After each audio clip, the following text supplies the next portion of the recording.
What's going on, everybody? Welcome to another episode of Chicano Hollywood Podcast. Man, we are really excited. This is going to be our fourth episode.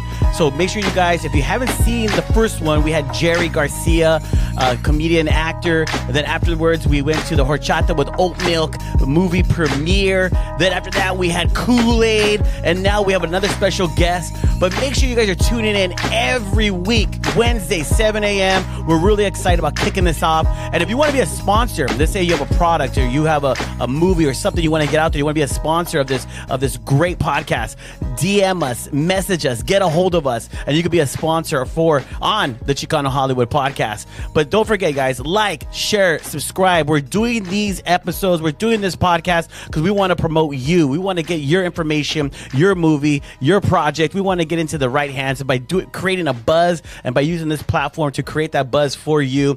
Hey, like, share, subscribe. YouTube, go to our YouTube channel, go to our Facebook channel. That's where right now where we're actually posting a lot of our stuff. And then once we get a couple more episodes, we're going to put it on our app as well, which will be on Roku and Apple. And then, of course, we'll be putting it on Spotify as well. But thank you guys so much. We appreciate you guys. Make sure you guys are following the Chicano Hollywood on Instagram. I mean, there's a lot of things that we're promoting. A lot of things are happening in the Chicano community, Hispanic community. So make sure you guys are constantly going to our social media platforms and finding out what is taking place.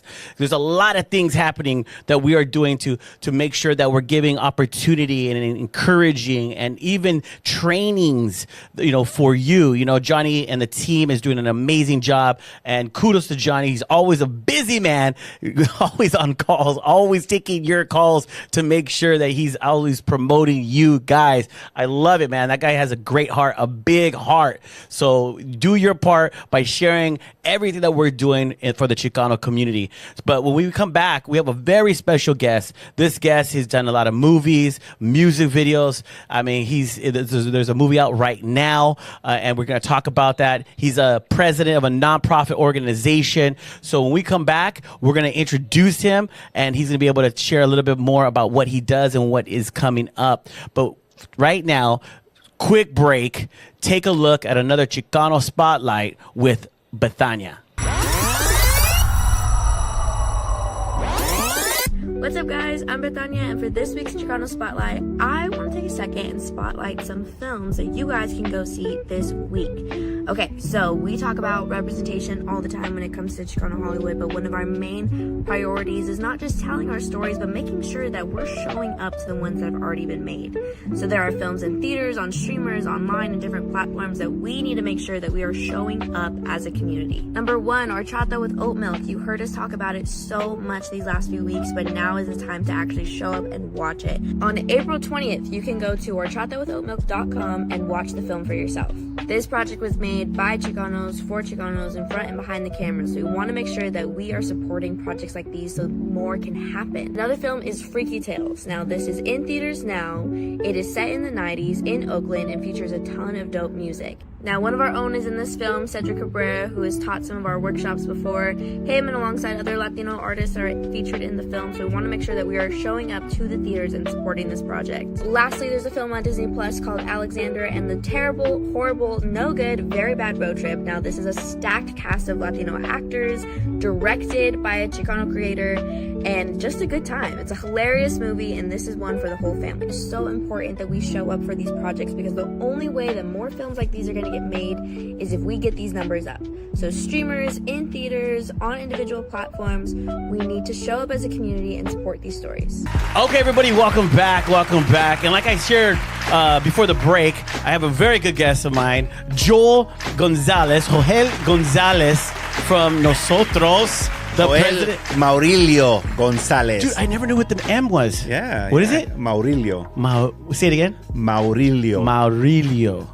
You could say Maurilio. But Forilio? Forilio is Maurilio, yo. Yes, exactly. No, man, welcome to the show, man. I really appreciate it, man. We got the president of Nosotros. Happy to have you guys on the show today. Yeah, man. I'm excited, man.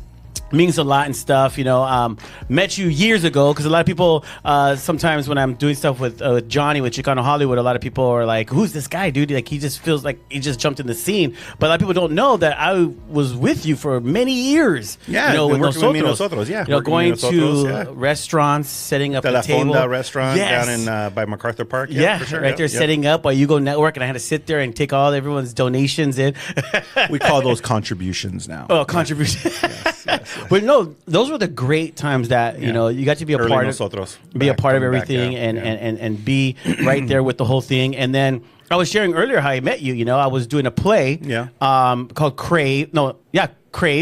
Choose Life or Choose Meth.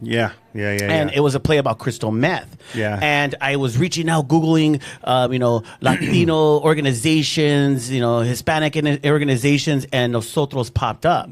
So I emailed you. You came out to see the play, and then from there, you're like, "Hey, you ever thought about making this into a movie?" Then we started. We got brought in Joaquin to write it. Joaquin F. Palma, Joaquin F. Palma, Ovidio. Man, I miss that guy so much. Ovidio. Work with him you brought your team in, and we from there. As we were developing it, you brought me on different projects where it was music videos, other movies that we shot, and man, the list goes on and on. A lot of people don't know. I'm a producer. I came to Nosotros not as an actor. I was working at associate program director at the Paley Center for Media in Beverly Hills. They asked me to join the board. I did. I had a lot of programming ideas. They said run with it, and eventually within a year, I got voted in as president, and I've been president of Nosotros since for going on 14 years now. Almost. Dang, 14 years of running Nosotros, but at the same time trying to build my career as a producer. Because when I was with you, you were a producer. You were Think Dreamer Productions. Yes, man, Think Dreamer. Yeah. I made because you were doing horror films. I did horror films. I did 2 horror films. I did like a very off the wall kind of comedy. That didn't go anywhere. The other 2 went somewhere. That one didn't really go anywhere. But you can still see it on IMDb. Like, it's on my page. You can watch the whole movie for free. And then you did an amazing movie that just won so many awards. It was Crave the Fast Life. Yeah, oh, so I saw this play, and I was like, I can make this into a movie. And man, and that's how we connected. And luckily, again, our paths crossed, and we met the right people. And I remember when we went in and pitched, I just wrote a one sheet based off of your play, but how I saw it incorporated into the nightlife, which is I used to club promote back in the days. So, in my own walk in my faith. So we kind of merged the ideas. And remember, we walked in there with a one sheet and we walked out with a $250,000 check. I was like, dang, it's always going to be like this. Give me this. It's always going to be like this. It's always going to be like this. No. It was never going to be like that again. But yeah, that was a great film, man. It was a full-on production. At that point, I launched Action Faith Media, which is still a brand I use now for my family faith stuff. I still do a lot of stuff in the urban faith world as well. I have a film right now in pre-production called The Bishop. It's an amazing true story. We have quite a few names attached. I can't officially say it, but some reputable names attached to the film. It's a $4.5 million budget, which I shouldn't be saying either. But you always work towards bigger projects. No, definitely. But I've made 26 films. A lot of people don't know that. Some of them have seen the day of light, some of them haven't. Crave was one that I'm proud of because we went worldwide. We won an award internationally at the Cannes Film Festival, festival that's a sub festival of theirs for films that are inspiration, and we won Best Picture. We did the Downtown Los Angeles Film Festival. You play the supporting role in it. Yes, but you know what I loved about you when you told me this, because yes, we developed it and everything, and I wanted to be the main actor. But I remember us driving on the. It's horrible.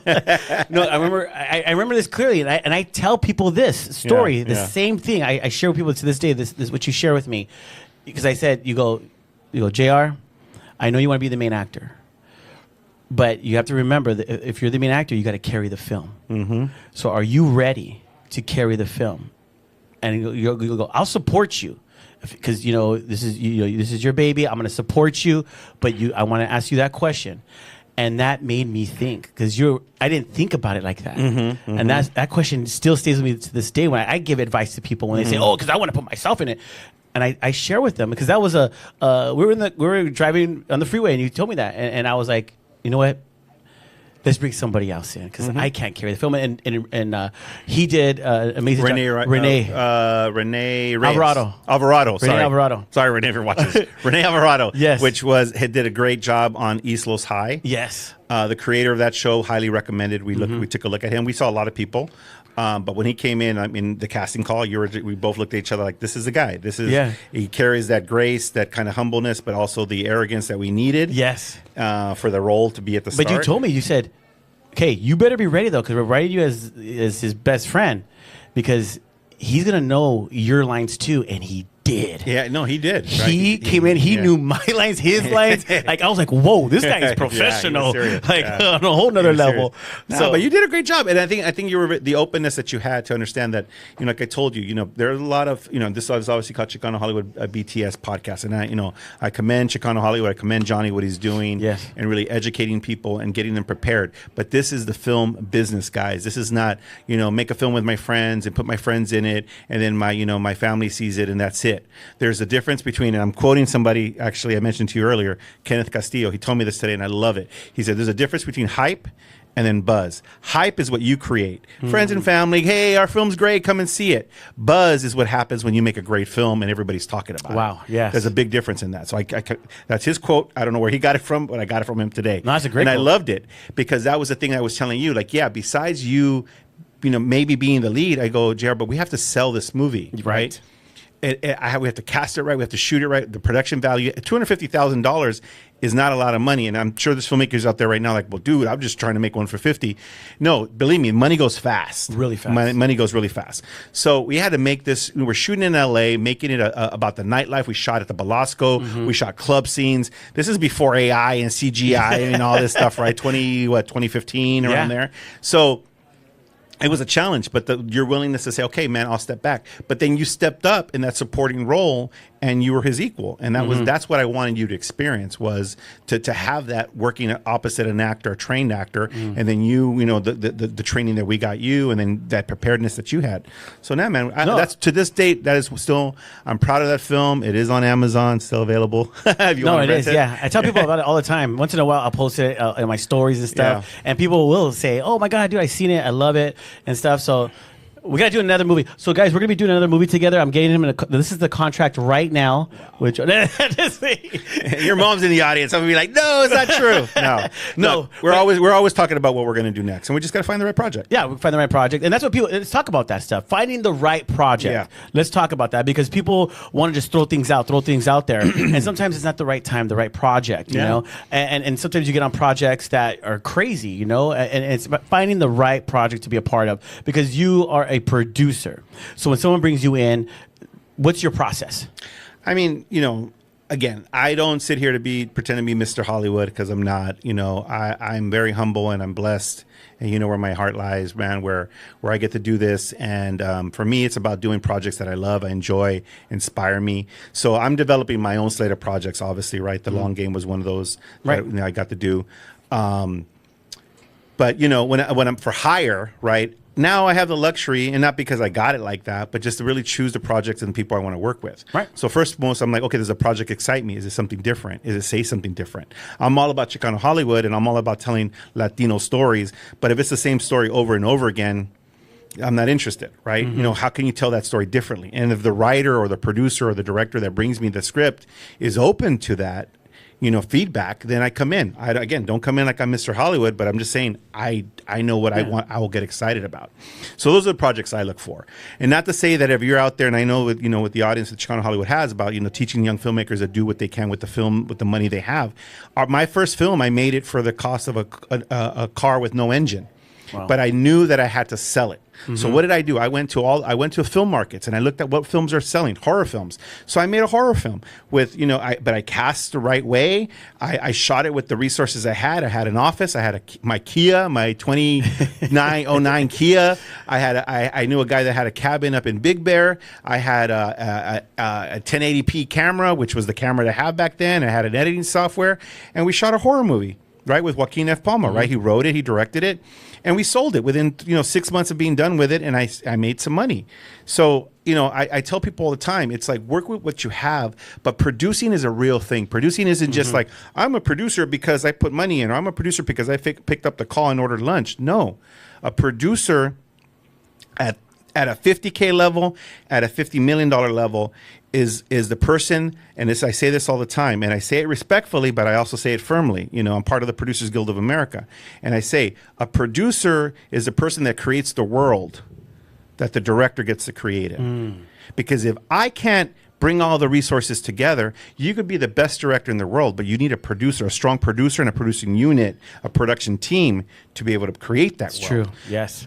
So your script could be great, and you can have this vision for your vision, an artiste or whatever, an auteur. But if you don't have a producer that knows what he's doing and maximize that dollar and maximize the resources at hand, whether $5,000, $50,000, or $50 million film, then your film is going to suck, and you're creating hype behind it versus buzz. So I'm a big advocate. I'm a big defender of that. Again, not Mr. Hollywood. There are producers out there that are doing big budget films that I wish I could do, and I'm working towards that still at my age. I'm working towards it, but I'm happy. I have a seat at the table, and I think that's what's important. No, and you know what? I think I want to share this with you. Stop apologizing right now. All right, I'm done. Yeah, no, you keep apologizing, but you know what? We're people need to know facts and need to know truth, because when you start getting to a certain level that you want to succeed and deal with the bigger producers and the people that are giving you money and all that stuff, and you're an indie filmmaker right now, when you get to a certain level, the talks are different. Yeah. They're not, because I have learned that the talks are different. To go into a pitch and throw up on them, they're gonna be like, yeah, this person's not ready. They're all over the place. They're all over the place. I need them to be focused. You're not focused yet.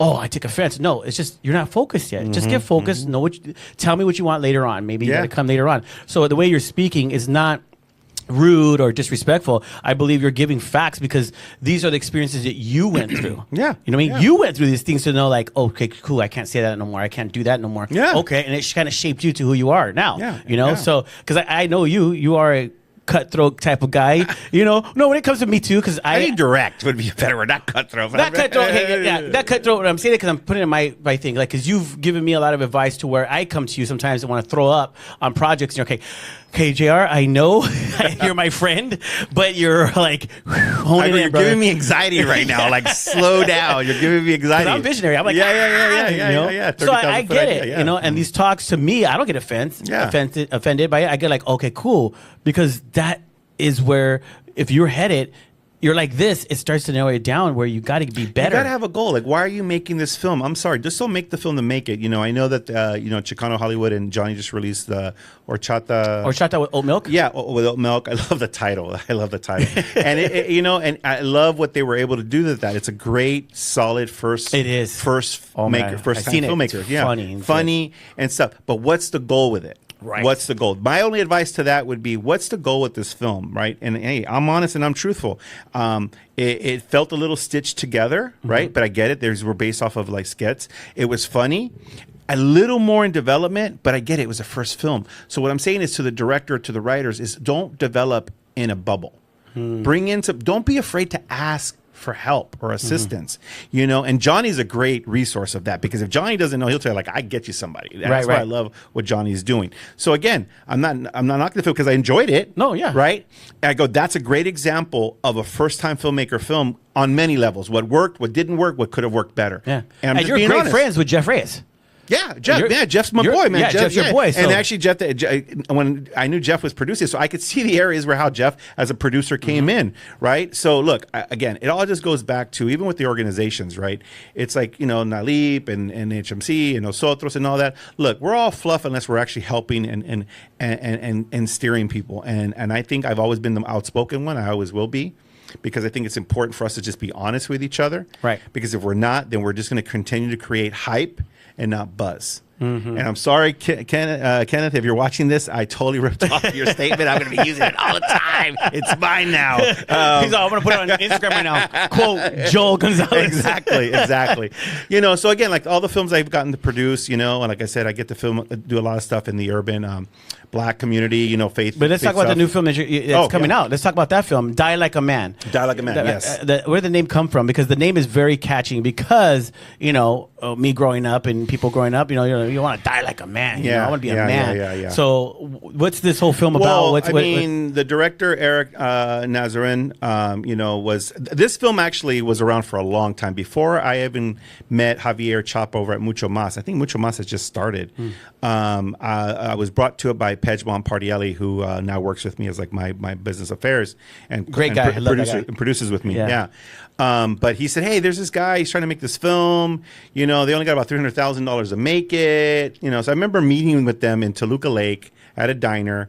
And I was like, okay, I'll read the script. At that point, I had already made my films. I'd been getting hired to make other films like, Cheerleaders versus Zombies, for like $100,000. Yeah, dude. I got if you could find it, hey, I never got a copy of it. I think I remember that because you asked me if I wanted to be in it. I said, do you want to be a cheerleader or did you want to be a zombie? I think a cheerleader. Well, they only had $100,000, right? So I got known as that guy you go to for those type of movies. So I sat there with him, and that's when the first time I met Eric. And Eric, I think he's of Armenian descent, right? There was this movie about, the way he described it as toxic masculinity, right? In the gangs, right? Look, I grew up in Watts. You grew up in La Puente. So yeah, I could totally relate to that, right? I mean, everybody says, "Oh, white boy, what do you know?" Like, bro, believe me, my name was Pony Boy back in the day. Pony Boy, right? So I'm telling you, like, But when I read it, I still felt there was a little bit of a disconnect. But hey, you know what? I felt there was something there. He was a very passionate filmmaker. But then that never happened. So then years go by. I started making other films. And then I end up one more time, they bring it to me. And this time, Tommy Oliver of Confluential Films is attached. And Sean Burke, I think. I brought in the financing for it. There was going to bring in, no, I'm sorry. Somebody else was going to bring in the financing. Sean wasn't around yet. The basic story I'm telling you is that film came to me 3 different times and 3 different parts of my life, which to me is so crazy, and this is how God works. I wouldn't have been able to make it the first time. Second time, I think I would have been able to pull it off. But by the time the third time the film came around to me, I was already working at Confluential for a brief moment as working with their production, trying to bring in Latino projects, whatever that means. But it came to me again, right? So at that point, I got to produce the movie. Now, my credit on the film, I think, is executive producer because other people wanted to take the producing credit, which is fine. But on set every day, it was myself, Ovidio Jimenez, and Sean Burke, who brought in the financing for the movie and stood next to Eric every day. And then Javier Chapa was with us every day, right, on set. And that was the day-to-day stuff. So that film, Die Like a Man, is because it was Eric's story of toxic masculinity in the Latino culture when it comes to gang life. But okay, but you're saying this, so how did he write it though? He wrote it, yeah. He wrote it? Oh, okay. So he actually grew up then. Did he grow up? From what I understand, he grew up with a lot. He grew up in the Chicano. Because I've been on a lot of I would say studio productions where I remember one time I was on a studio production and they were doing a quinceañera and then they came into the holding and they said, guys, who can help us really do a quinceañera because nobody in there knows what to do. I know the film you're talking about. You were with Ovidio on that film, right? I don't know. It was Video did. So I was like, okay, well, then we had to start helping out, because they didn't know like what a quinceañera was supposed to look like and stuff. So it was funny because it's just a Sweet 16 a year earlier. That's all it is. Just think of a Sweet 16 and make it a year earlier. So he put that. So what is the film about? I mean, so the film about is that the main character is given a gun on his 16th birthday, I believe. Might be 15, don't quote me, and asked to take out a rival gang member, right, to prove his initiation into this gang, which is true, right? And the actor, Miguel Angel, he was in The Long Game. He was one of the actors in The Long Game. I mean, he encompassed this role. He really took it seriously. I mean, he did a great job. So, the cinematographer we had was awesome. Eric did a great, he was passionate about what he wanted, but it goes back to what I said earlier. You know what I mean? As a producer and as a production team, never forget that it's that team that helps you creates the world that you get to play in. Yes. And look, man, every production has its bumps. That production definitely had its bumps. We produced it during COVID. Wow. For less than $400K. I'm sorry if I wasn't supposed to say that. It's with Gravitas already. And in LA. And we didn't have a small footprint, but because of myself, because of Sean, because of Ovidio, but what Javier was able to help us with and bring to the table, we were able to make that film, you know? And so when you watch that film, know that behind that square you're looking at, around that outside that you can't see, there are 30 people that made that film happen. Oh, definitely. Yes. And in the most like hard conditions. I mean, it was, and we shot in Almani, we shot in the hood, you know, and the film had a little bit. But in Almani, I heard you, not even from you, because I knew a lot of the people that were doing background work, and stuff. So they said there was almost an incident with the local gang, and stuff. So I was like, what? And then I asked you, I go, what happened, bro? Yeah. I mean, again, look, goes back to producing, man. I mean, look, you gotta go out there and pull out the. Hey guys, look at. Well, I mean, basically what it is, we were shooting in Almani, thanks to my friend Alex Martinez, who is a police officer with the city of Almani, helped us get the permit. We shot in this one neighborhood, which is like a really kind of gang-related area. I know that the original, Eric had a team that were like, I called them the Cholo Whisperers or whatever, you know what I mean? They respectfully, they were just the guys that we were bringing in, you know, the gang members and right. and all that. But this guy, basically, he's yelling across the street to our set, the N-word, because one of the lead actors is black, right? Oh, wow. You know, he's the head of the Latino gang, you know, so interesting. You know, interesting, exactly. So, but you know, Corey's a great guy, right? So I get the set because I'm hearing about this. I get the set. I'm like, well, what's going on? Why doesn't anybody go talk to him? So again, I'm not trying to boast myself, but I said, guys, let's go over and talk to him. So I come out. Apparently, the guy just got out of prison or jail. He's staying at his mom's. He looks across the street to his neighbor's house. He sees a bunch of cameras. I guess he sees a black guy, and he starts saying the N-word. So, you know, I walked up and said, like, you know, as white boy as I look, I walked up like, hey, man, what's going on? And he's like, yeah, man, what are you guys doing? I'm calling the homies to come down. And I'm like, look, man. He was wearing a cross like you are. Oh, shit. He's wearing a cross like you are. I can see the tattoo of the cross around him, too. Some tattoo. I'm like, bro, this is a faith-based movie, bro. I go, you know, and again, I wasn't exaggerating because it does have elements of faith in it, you know. So I just talked him down the ledge, man, to the point that he later became one of the background in the end scene we needed for the end of the movie. That's amazing. Yeah, but bro, that's what a producer does. Yeah, and I'm just saying that they go out and they put out fires. They put out fires. They got to put out the fires. Have you heard me say this before, man? And you guys are out there right now, Chicano Hollywood, and going through the academy that Johnny's putting together.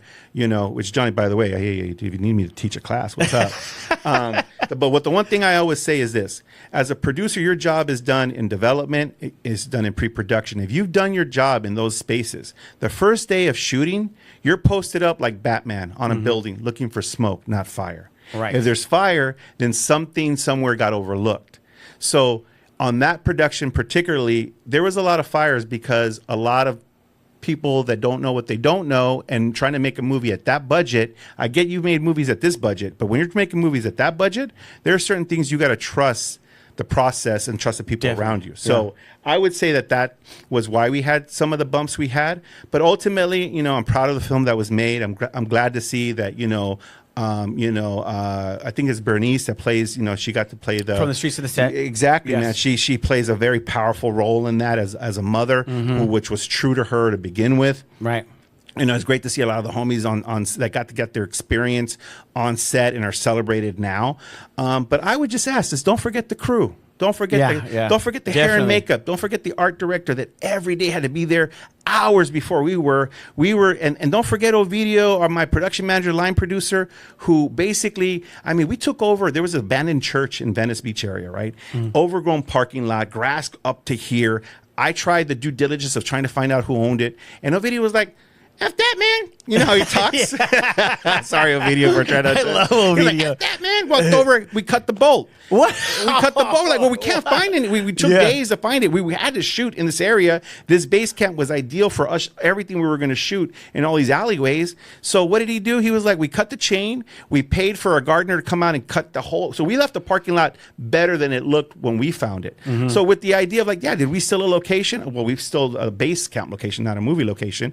But we had a film permits. Worst case, somebody would have showed up, right, we have a film permit, and actually Film LA came out, and they didn't really ask us if we had a permit to be on the base camp. They just wanted to see our permit. So those are the things that are so keen and important that I tell a lot of young producers, and Oscar's in the room here, and I've said that, it's not just picking up a phone and ordering lunch, guys. It's figuring things out 3 or 4 or 5 steps ahead. That's right. And then not overreacting to things. I've been to so many sets, or I've emailed and been texting with people where they're like, oh, I'm set right now. It's just really crazy. I'll get back to you later. If set's crazy, then you're not doing your job. Wow, that's true. You're not doing your job right. I'm not saying that things don't happen. I always expect 3 things to happen on the first day. I always expect that. And it does. And maybe I call it because I put it out there. But going in expecting experience. You have experience. And usually it's smoke. It's not fire. But people try to make fire out of smoke. So overall, man, Die Like a Man, it's going to be right now. It's playing at the $1 Million Theater right now. I know it started last week. And then on April 25th, it drops on Apple TV. You can pre-order it right now. Like I said, it's Eric's version of I think he would always say City of God, which I could see what he was going for. And look, that film had a lot of different takes he was going to eventually do, but with the budget we had, we made it work. And again, it's another one now. Like wherever my credit's buried in there, I know my hands were on that film, and I tell people it's not about the credit or walking the red carpet. It's knowing what you contribute to the film. Right. So to all my crew that worked on that, Ovidio, freaking Edward Beckford, who Ed is our AD. If it wasn't for Ed, we would not have made our days. That is crazy. So when I said I count him as a producer, because if it wasn't for Ed as a producer on the film to come in and help us make our days, we wouldn't have made it, right? Right. We had Mike Alvarado on that stuff as well, kicking ass on it. Like I said, Sean Burke, who brought in the financing to begin with and stood next to Eric every day to make sure Eric was getting what he needed. And then, like I said, Javier was there making sure we were getting what we needed. And there were days that we didn't all agree, but, for the betterment of the film, we stuck together, and this is what you're going to see on screen now. No, I love it, man. I'm excited to see it. Where can people watch the trailer, though? The trailer right now, I'm sure if you go to dielikeamanmovie.com or follow Die Like a Man on Instagram at Die Like a Man Movie. And then I'm sure if you go to the Apple TV right now, because I saw that I already pre-ordered it to support the film. The trailer is right there on Apple TV as well. And you know what? What comes to my mind when you talk about a team that literally puts a film together, a team that works together to make a project, because it always just takes me back to all the projects we've done together. Because a lot of the set experiences, I don't mean to give you a big head, but it's because you brought me on a lot of this, a lot of those shows. So I got to, and then I came in as helping you, assisting you, production coordinator, helping with casting and stuff, and all that stuff. So I got to see a lot of how things move and stuff. I mean, and one thing when you said you had to go put out a fire. I remember we were filming Crave in La Puente. And all of a sudden, down the street, the guy's mowing the lawn. Like one house down, he's mowing the lawn. And everyone's like, "What the heck? This guy decides just to mow his lawn right now." And it was his gardener, so you had to go over there to pay the guy to come next week, and my neighbor, he got mad, but he's like, "Oh wait, but you paid for it?" He goes, "Yeah, we paid for it." He goes, "Oh, okay, then cool, yeah, man, you need anything else?" Like it was like a fire, but first he was like, "Hey, this is when I get my lawn. You guys told him to leave." Yeah, but we paid for it, and he got happy. So it was like the littlest things that sometimes, people have to go over there and put the fires out and talk to certain people. And but I would have saw that. I saw that as smoke. I remember everybody stressing about it. I'm like, well, let's go over and just talk to the guy, and see if he's willing to come back next week. And he's like, well, look, they're paying me. I'm like, well, hey, what is it he's paying you, bro? People get paid $70 a month. I was like, well, here's the $15 or $20 that you for come back next week. That was it. And I liked it, and you know what? And I liked the fact because every time I was on set with you and stuff, it was always treated like a family. Yeah, man. You know what I mean? You've always taken care as a producer. I believe a producer's purpose as well is to take care of the crew. Yeah. And it was like a family because every time we went to a different music video or project, it was like we all came to get together again. Yeah. We're like, hey, man, so where you been? Hey, so I've been on this project and stuff. But it always felt like a family. And I have to say that because that's where I met Ovidio and Hector and everybody. I mean, I could go on and on the list. I could visually just still see all the guys and stuff. Yeah. And it's a family because... Yeah. Dude, they know how to work together. They know what you want to put people next to you that know what you automatically want, right? Exactly. Yeah. This is what I tell people. Correct me if I'm wrong, but I say because people want to get into the film industry. they want to do filming or some type of grip or something. So and they can't just walk up to a set and say, "Hey, I'm for hire me," because I tell people those are like families. They know how each other work, and that's why they put those teams together because they know what Joel wants. They know what JR wants. They know what Oscar wants. They know already. They don't need to be questioned in a sense. Yeah. So when you do bring people together, like for Die Like a Man, you bring people together as a team. That's your team. That's the production team. Yeah, man. You know what I mean? Yeah. And that's why I'm very protective of and making sure they're not forgotten. Of course, they're in the credits and stuff. And I think it would have been great to have a lot of that production team, specifically, up there at some point, Q&A and being able to answer questions for real people out there that want to know how to make a film. Like, again, if you can write it, I'm sure your editor was great. I'm sure your composer was great. But why don't you get the UPM or line producer up there? Talk about the bumps we had and the challenges we had. How we shot this during COVID. That's crazy, during COVID. During COVID. And mind you, less than $400,000. Wow. Less. Wow. And the footprint, we had trailers. We had cast trailers. You saw, you were in there for a minute. I think you rented Rob Moreno's trailer. Yeah, I ended up renting another trailer, like a private trailer. But we had real, honey wagons and base camps. You know what I mean? We had the whole neighborhood like, oh man, this is like a big production, which kind of worked and didn't work for us when we got into Amani. Like I got the neighbor across the street who happened to have like these two houses, but had the long driveway. We were able to park our trailers there and keep them safe at night. Hired security guards. So a lot of hands going to make into a movie. So I'm not saying out there that if you're making a movie for $5,000 or $50,000 that don't work with friends and family, of course do that, but always strive for the next thing. What is this film going to get me to with the next film? That's right. Because whether you're putting your own money, which you should get to the point where you're not, where people are trusting you with their money, but don't become what I call a kamikaze filmmaker, because you end up doing it about your art and your film and the way your vision is, and nobody understands you, and you squander away people's money on a film that they may or may not ever see back. And though the art's there, but guess what, bro? Next time when you come and ask them for even $300,000 or $400,000, they're like, bro, I haven't even seen my money from my last film. Wow, it's true. You know what I mean? So I tell people, don't become a kamikaze filmmaker. You go once, it's my way or the highway. Okay, well, go ahead. I've worked with many directors that way, right? And I've learned, and those are the ones that I'm for hire. I'll come in, I'll lay down what needs to be done and how it should be done, but there are those that think they know more, and sometimes there are those that don't know what they don't know, and you just say, okay, and then you try to put out the fires that they've created, not the ones that I've created, the ones that I said were going to happen, and are happening. Yeah, there was many things that happened on set on that movie that I think could have been avoided. I mean, we were going to shoot under a bridge in Venice Beach, and it was filled with human feces. Wow. And I love my crew too much. I respect the cast too much to let them shoot down there. So I said, hey, we need to get this cleaned up. Some ridiculous suggestions were given that could have been that any person would have been offended by. So, but no, I hired a biohazard company to come out for an extra $5,000 that we didn't have in the budget. And I said, you guys need to try to figure out how to raise this $5,000. But otherwise, we shoot somewhere else. And that's not me stretching my muscle to the director or to anybody. It's just me saying, bro, you want to shoot here? Then we need to clean this literally shit up. Wow, excuse my language. Oh, yeah. Right? But and it's not going to be just some guy off the street that I'm going to get to do it. Right. We need to get the right people so our crew is safe. So those are the things that, again, man. And that's a producer's job. A real producer and a real production team. And that's what I'm saying, man. It goes back to just recreate the world that the creatives, directors, whoever you want to call it, get to play in, get to create in. The EPs behind us who bring in the money, like Sean, ended up financing the world that I got to create in order to create for the director to play in. Right. So there's always those layers, and you asked me earlier, why were there so many producers on the IMDb page? Yeah. You're like, there are 29. I'm like, I know. I go, bro, look, no disrespect to any of those people listed, but we know who the producers were. Yeah. That's all I'll say. Yeah, the ones that put the work in and day to day and stuff. And yeah, you know what? I love it because, like I said before, everybody wants to get to a certain level, and when you get to a certain level, then that level becomes it gets tighter and tighter.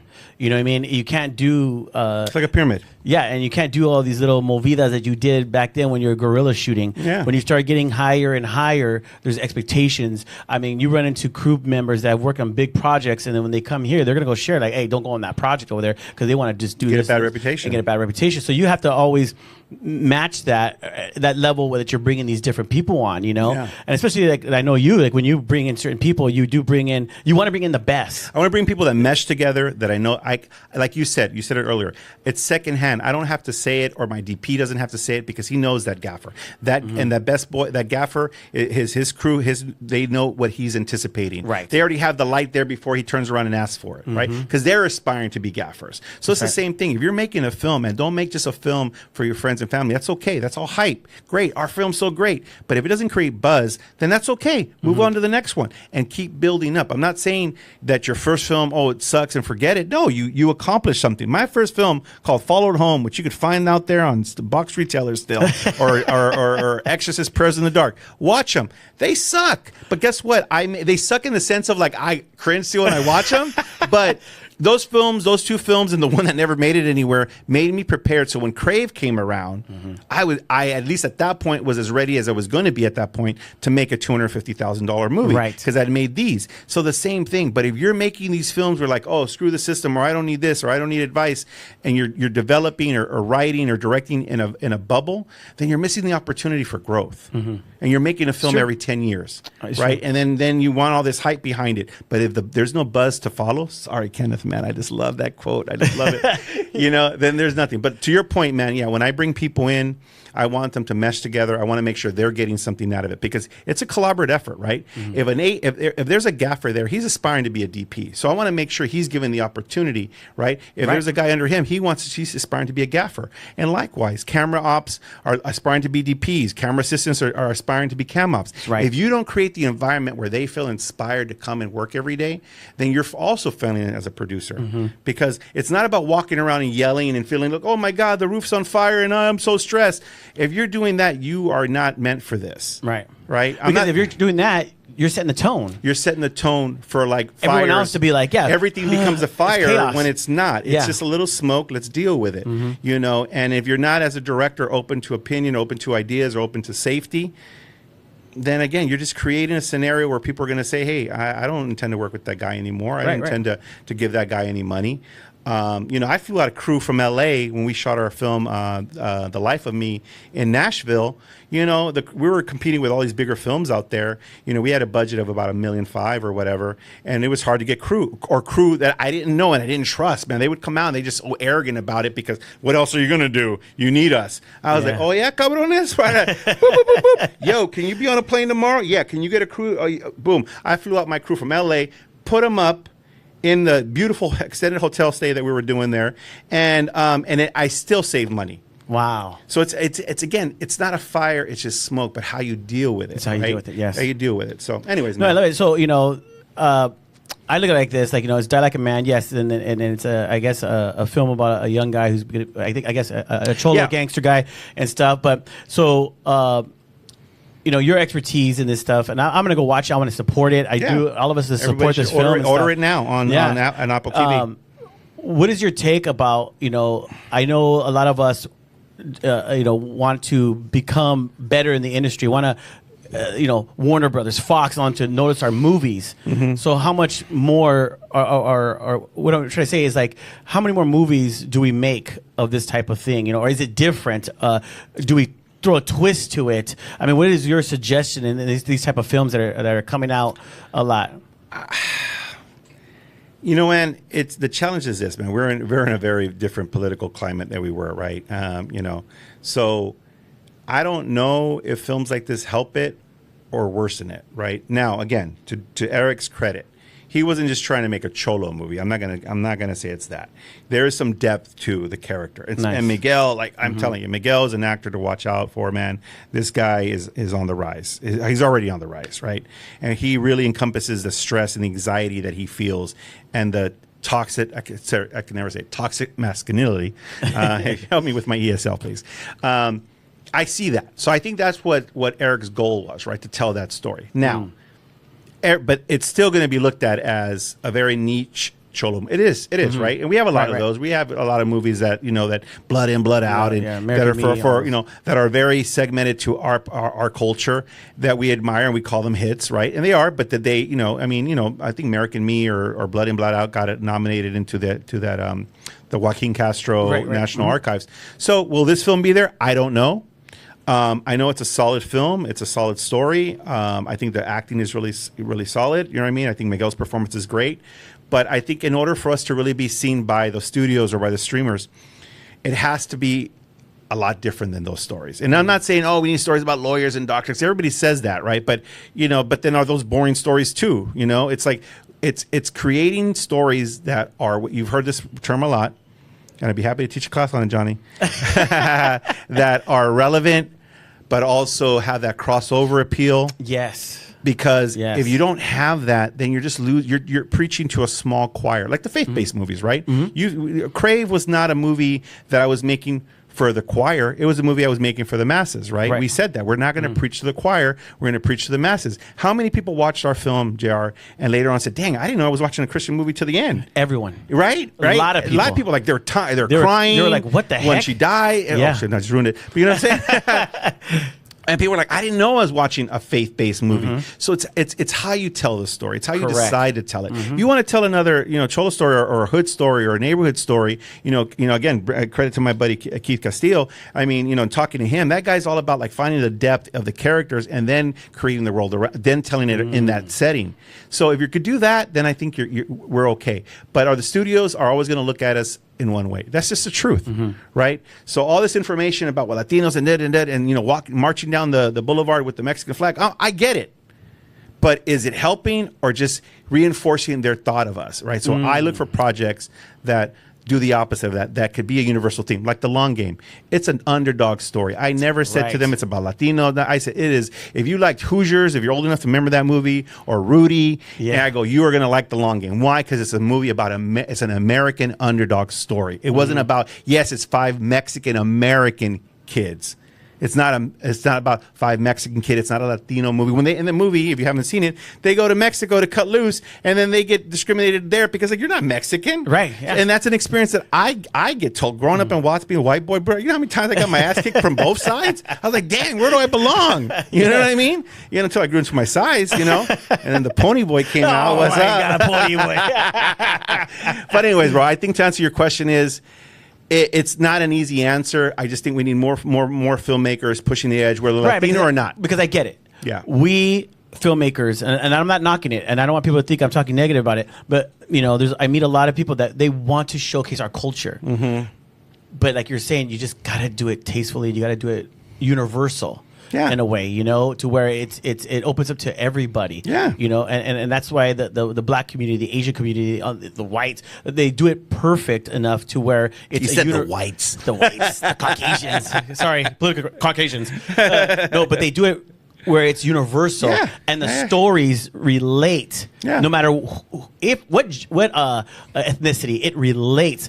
So if we can showcase, we need to learn to showcase our culture with a great relatable story that relates to everybody across the board, and I believe that's where it takes off. And I've said it before, and the way that I've said it is like it's telling a universal theme or telling a universal story with our culture woven into it. I love it. Woven into it, and that's basically it. It's The Long Game was an underdog story with the Mexican American experience woven into it. But everybody can relate to that. Everybody can relate to that, of being an underdog. People that are golf enthusiasts that have their kids watching golf. I mean, and I'm talking like white guys, right? That I talked to, like, oh, you did that movie? I had my son watch it because I wanted him to see the discipline that it takes to play golf. I'm like, great, that's good. That's what I want. That's the He didn't relatable. say, because I wanted to watch something about the Mexicans, playing golf. No, because he saw that the movie had all the themes that an underdog story has, but it was just set in south of Texas in the 50s. That was it. That's the difference. That's the difference, man. But no, man, love the fact that you came on today. Yeah, man, I'm excited. Chicano Hollywood